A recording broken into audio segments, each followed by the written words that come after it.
Did you sing, I don't care if it rains or freezes, as long as I got my plastic Jesus on the dashboard of my car. Comes in colors pink and pleasant, glows in the dark, it's iridescent.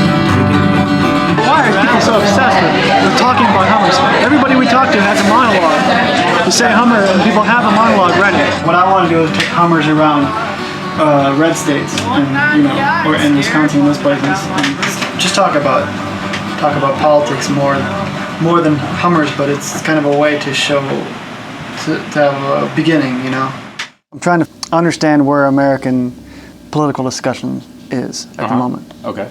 And what's on people's minds. What does it mean for you as, wherever you live, and why does it mean that? If I show you a symbol, what does it represent in American thought? But if I showed you this, what would you think of as far as American culture? A Hummer. I would like one of those. The Hummer is going to die out. It's a fad.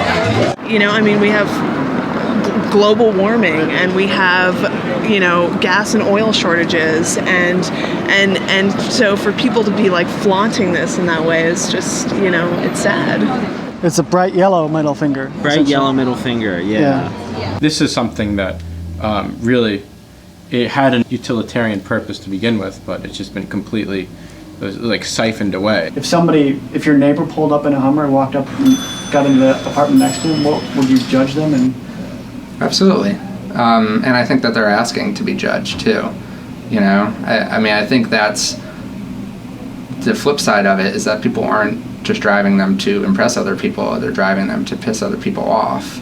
I think of the United States being associated with, gas guzzling sport utility vehicles. People are using trucks like cars, and it really just makes no sense. So if you could get one to drive for free, you wouldn't drive one?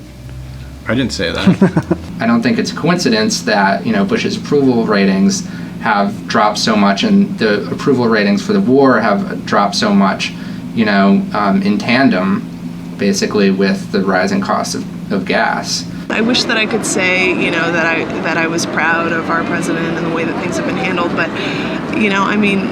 there are lots of things that we've been lying to about. I remember one person saying that he was borderline retarded. He's obviously a little bit smarter than everyone thinks. He thinks he's doing the right. He thinks that he's doing the work of, the will of God. For all we know, he thinks he has a hotline to Jesus. Rains and freezes, as long as I got my plastic Jesus. You like the Hummer? Me, I had mixed feelings. I don't really know. I think it's a kind of an attractive car. I think it's good looking, and I want to drive them. Is there such thing as red states, blue states? Is there currently just two different mentalities? So we're not crazy for thinking this is a story. It's worth trying, isn't it?